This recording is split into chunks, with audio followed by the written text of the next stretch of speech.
Okey, tingkatan 1. Apa khabar semua? Harap semua sihat. Selamat kembali ke kelas untuk Mei minggu 4. Okey, harap lepas cuti semua sihat-sihat. Okey, untuk hari ini kita akan masuk faktor yang mempengaruhi pembangunan fetus dan bayi. Okey, bahagian ini senang saja. Okey, kita akan belajar tentang nutrisi. Okey, apa yang seorang ibu harus makan pada kehamilan.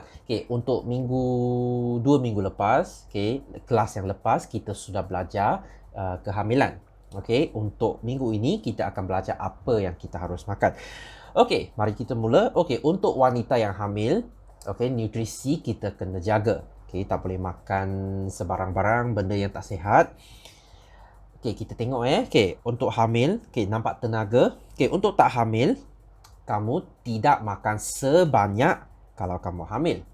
Sebab kenapa? Sebab bila kamu hamil, kamu ada satu bayi yang tumbuh dalam badan, mestilah kamu kena makan lebih banyak untuk bagi dia besar. Sangat senang. Lagi, protein kena tinggi sebab bayi, seorang individu dia kena ada protein untuk tumbuh. Kita diperbuat daripada protein. Otot semua protein, kita punya otot, kita punya kuku, rambut semua protein. Sebab itulah untuk wanita yang hamil dia kena makan banyak protein. Lagi vitamin A, C, ini adalah untuk pertahanan badan, kesihatan badan. Ini kamu akan belajar tahun depan. A adalah untuk kesihatan kulit. C adalah untuk kesihatan kulit dengan pertahanan diri. Untuk supaya kamu sihat, mesti pernah anda dengar kalau kamu selsema, sakit, makan lebih banyak vitamin C untuk sembuh. Konsep sangat senang. Kalsium ni untuk tulang. Mesti semua pernah dengar kalsium dalam susu penting untuk tulang dan gigi. Ferrum ini untuk sel darah merah. Sel darah merah kamu diperbuat daripada besi. Ferrum maksudnya besi. Sebab itu bila kamu hidu darah, mesti pernah hidu darah kan. Bau darah tu dia sebenarnya dia macam besi. Sebab darah tu diperbuat daripada besi. So ini antara nutrien yang sangat penting untuk seseorang yang hamil. Kita tengok susu ibu. Bila kamu sudah lahir, makanan yang pertama kamu makan biasanya adalah susu ibu. Susu ibu ni sangat penting sebab kenapa? Nombor 1, susu ibu mempunyai semua khasiat penting untuk pembesaran. Susu ibu tu dia sangat komplit. Dalam susu ibu tu semua jenis nutrien yang kamu perlu dia ada. Nombor 2, mengandungi antibody. Ni I maksudnya apa ni? Antibody ni untuk lawan bakteria. Supaya kamu tak sakit. Jika kamu minum susu ibu, biasanya kamu tak senang sangat untuk jatuh sakit. Berbanding dengan orang yang tak minum susu ibu. Nombor 3, hubungan bayi dan ibu menjadi erat. Jika mak kamu susukan kamu, hubungan akan jadi lebih erat sebab ada bersentuhan. Nombor 4, penghadapan bayi lebih baik dengan meminum susu ibu berbanding susu formula. Apa tu susu formula? Susu formula adalah susu yang kamu beli dekat supermarket. Yang satu tin tu. So biasanya doktor dia akan cadangkan supaya kamu bagi susu ibu. Sebab apa? Sebab susu ibu ni dari sumber manusia. Susu formula biasanya dari haiwan, biasanya lembu. Susu lembu. So ada sesetengah orang dia tak boleh tahan susu lembu. Dia tak sebaik susu manusia. Sebab manusia bagi manusia mestilah lebih padan. So susu ibu biasanya dia lebih sihat, lebih sesuai untuk manusia. Ada orang dia minum susu formula, badan dia akan ada mungkin dia tak sesuai, dia akan sakit, perut akan jadi ada angin, dia sakit, dia tak sihat. So jika banding susu ibu dia lebih baik. Tapi tak semua individu, tak semua ibu dia boleh hasilkan susu ibu. Okay, so kalau boleh lah, okay, kita cuba bagi susu ibu dekat baby. Okay, so kita tengok nutrients ini. Okay, ini kamu akan belajar tahun depan. Tapi kalau kamu nak tahu, okay, sinilah kita belajar. Okay, karbohidrat dan lemak. Okay, ini adalah untuk tenaga. Okay, untuk tenaga. Kamu makan karbohidrat, nasi. Kamu makan lemak, minyak. Okay, ini adalah untuk tenaga. Okay, protein ni untuk tumbuhan sel-sel baru.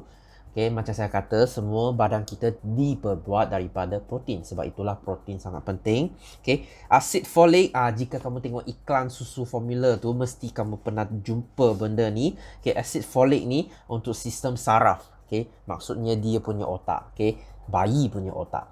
Okay, ini tak penting sangat. Okay, vitamin C, kalsium fosforus, ferrum, tadi saya sudah cakap. Okay, pelawas, okay, ni untuk apa? Ni untuk cegah sembelit. Okay, sembelit maksudnya apa? Maksudnya kamu pergi berak, dia tak keluar. Okay, dia tak smooth. Okay, so itulah fungsi sembelit. Okay, dekat mana kamu boleh jumpa sembelit?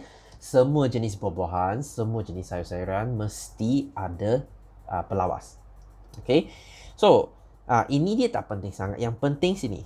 Okay, apa yang tidak seharusnya diambil oleh wanita hamil. Nombor 1, ini yang paling, bukan paling lah, okay, yang bahaya adalah alkohol. Okay, saya tahu alkohol biasanya orang yang bukan Muslim, okay, dia akan ambil alkohol. Tapi jika kamu hamil, tolong jangan ambil alkohol. Sebab kenapa? Okay, bayi dia tak boleh tahan alkohol. Sebab untuk bayi, untuk baby, alkohol adalah beracun, adalah toksik. Dia boleh mati. Okay, kamu akan dapat sindrom alkohol fetal. Okay, fetal maksudnya bayi lah. Okay, baby. Okay, so jika kamu minum alkohol masa kamu hamil, baby mungkin macam mana? Berat lahir rendah. Okay, mungkin bayi lahir 4 kg, kamu keluar 2 kg lebih saja. Okay, tak sihat. Nombor 2, ukuran kepala kecil. Okay, sebab mungkin dia terencah akal. Okay, otak dia tak fungsi baik. Okay, dia tak besar dengan baik. Nombor 3, terancang akal. Okay, ni dua-dua berkaitan. Okay, keabnormalan muka, maksudnya muka dia tak normal. Okay, ada kecacatan. Okay, perkembangan fetus ditangguhkan. Mungkin kamu takkan jadi tinggi atau besar. Okay, otak, sistem saraf, jantung mungkin rosak. Okay, sebab itulah boleh ke minum alkohol? Kalau sikit boleh. Okay, tapi jangan berlebihan. Okay, untuk orang bukan Muslim lah. Okay, so rokok, ini lagi teruk. Ini lagi beracun. Okay, bayi mungkin mempunyai berat badan rendah, kadar kematian tinggi, lemah kecacatan. Okay, dilahirkan awal. Ini sangat penting. Okay, kamu cuba pergi tengok. Kalau papa ada ambil rokok, okay, dekat kotak rokok tu dia ada lukis, dia ada tampal satu gambar. Jika kamu ambil rokok macam mana? Okay, so satunya bayi akan lahir awal, mungkin bulan 8 dia akan keluar. Okay, biasanya bulan 10. Okay, so nombor 5, keguguran. Maksudnya fetus dia mati terus. Okay, so lagi dada, ini of course, okay, mesti dia sangat teruk. Okay, diambil oleh ibu hamil boleh menjejaskan kesihatan, okay, pertumbuhan fetus. Okay, fetus maksudnya bayi lah. Okay, itu saja, sangat ringkas. Okay, untuk seterusnya kita akan tengok kemandulan dan pencegahan kehamilan. Okay, sini ubah sikit ni, kehamilan.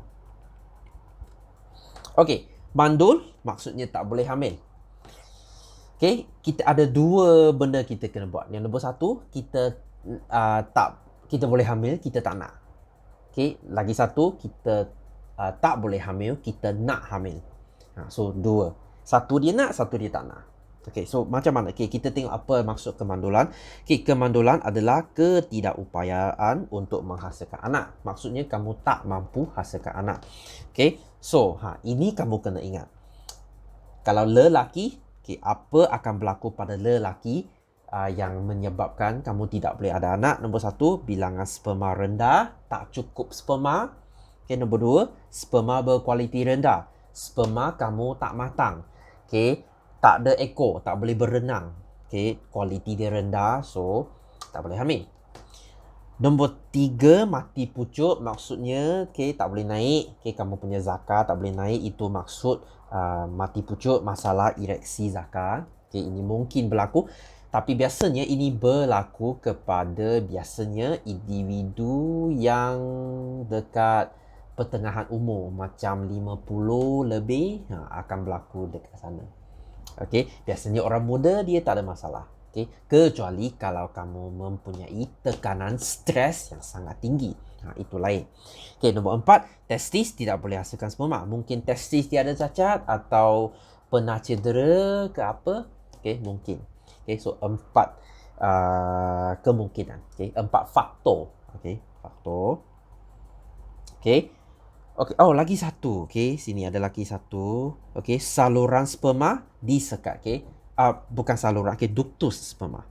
Ingat apa tu duktus sperma? Kalau tak ingat, sila rujuk balik kepada video yang sebelumnya. Duktus sperma adalah yang sambung dari kamu punya telur, testis ke zakar. Itulah duktus dia. Pipe dia. So pipe dia sudah sumbat. Sudah sangkut. Sperma tak boleh keluar. Untuk wanita pula, kalau salah wanita, kita boleh hamil. Nombor 1, dia lebih kurang sama dengan lelaki. Ovary tidak hasilkan ovum. Tube fallopian sumbat. Tube fallopian tu ingat apa? Sama kalau tak ingat, rujuk balik kepada video sebelumnya. Bentuk abnormal. Uterus tu ada kecacatan. Kecacatan uterus. Tumor dalam uterus. Tumor tu apa? Tumor tu kanser. Mungkin uterus dalam tu ada pertumbuhan kanser. Mungkin.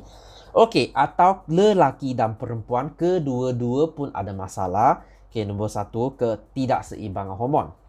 Ini biasanya berlaku kepada perempuan. Ini lelaki boleh juga, tapi lebih biasa berlaku kepada perempuan. Hormon dia tidak seimbang. B, organ atau organ pembiakan yang rosak, dijangkit penyakit. Kamu punya sana, dia ada cacat, dia ada rosak. Nombor 3, masalah kesihatan. Biasanya kalau kamu ada masalah kesihatan macam diabetes, kegemukan, obesity, atau penyakit-penyakit lain, sakit jantung ke apa, dia mungkin pengaruhi, dia akan mungkin jadi kamu mandul. Mungkin saja, bukan semestinya. So faktor-faktor ini kamu kena ingat. Jangan hafal semua. Untuk saya hafal 1 atau 2 saja. Sebab biasanya soalan dia tanya 1 atau 2 saja. Tak payah hafal semua. So untuk seterusnya, macam mana kita nak atasi kemandulan. So kalau dulu 100 tahun dulu kamu mandul, habis. Tapi sekarang tak sama. Sekarang kita ada teknologi, kita boleh bantu. Nombor 1, kita buat pembedahan. Jika organ kamu sudah cacat, sudah ada kanser ke apa, kita buat bedah, kita betulkan. Nombor 2, kalau kamu ada ketidakseimbangan hormon, kita guna rawatan hormon. So ini lebih biasa berlaku kepada perempuan.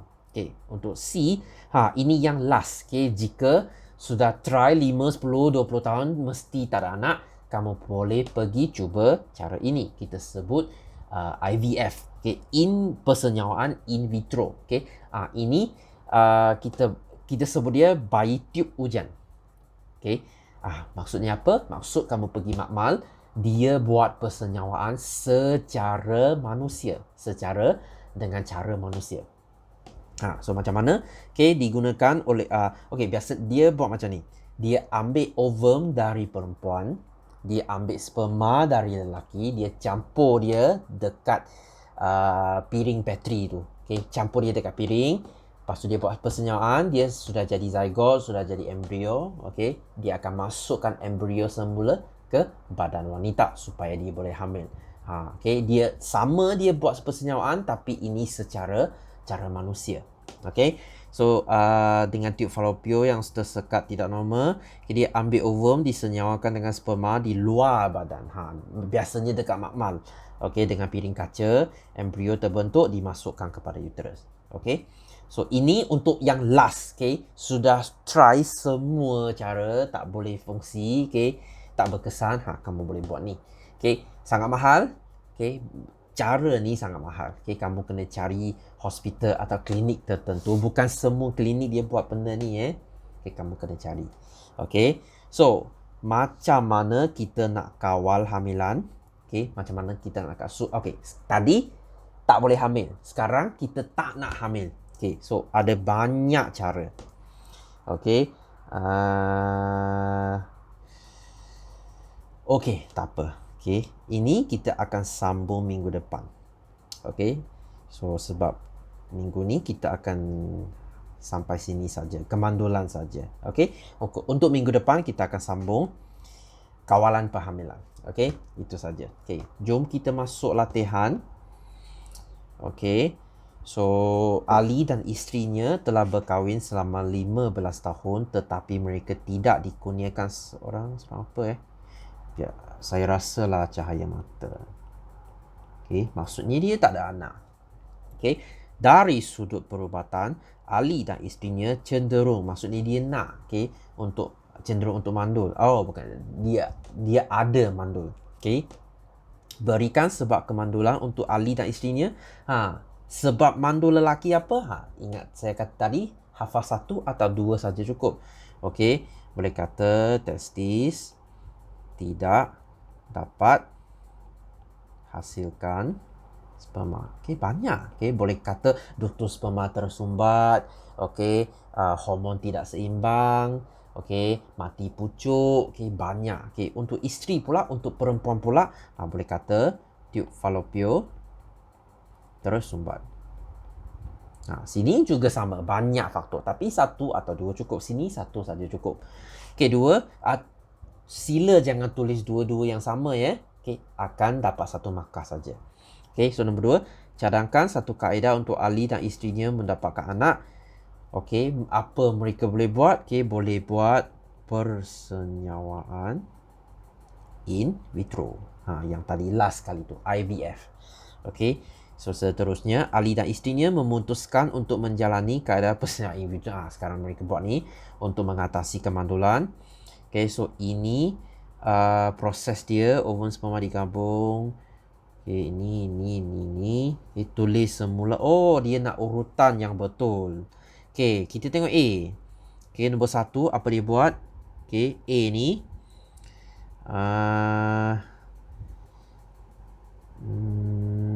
rasanya ini. Okey, saya tulis inilah ni 1. Okey, penghasilan ovum dirangsang menggunakan terapi hormon. Okey, maksudnya dia gunakan hormon. Okey, dia gunakan hormon untuk beritahu ovary supaya dia boleh hasilkan ovum. Okey, lepas ovum hasil, okey, B ni dia buat apa? Okey, B ni nombor 2 ni dia akan buat ni. Okey, ovum dihasilkan dari ovary. Okey.